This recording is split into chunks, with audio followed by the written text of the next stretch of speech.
Hey, this is Don over here at AT4X Overland. I want to show you what we did today to this truck, AT4X of mine. We replaced the aluminum skid plate that came from the factory on this AT4X with the AEV front skid plate right here. It's a lot tougher. It's made out of boron steel instead of aluminum.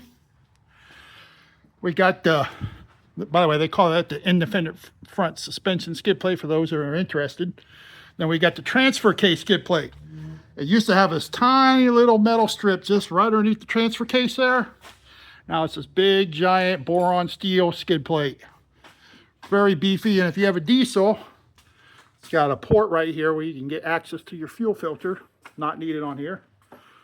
Next, we move to the gas tank. We got this boron steel skid plate that we just put on from AEV. And then let me show you the AEV differential skid plate. Wait a second, it's not there.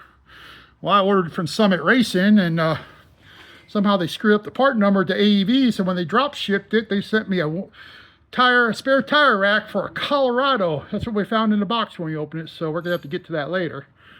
But anyways, it would be right here protecting this whole piece. And finally, a non-AEV part from SDHQ, Super Duty Headquarters.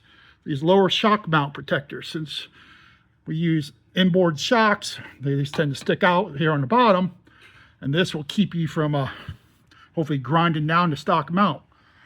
And we got one on this side. So there you go. That's pretty much what we've done for today, and hope you like what you see. Catch you later.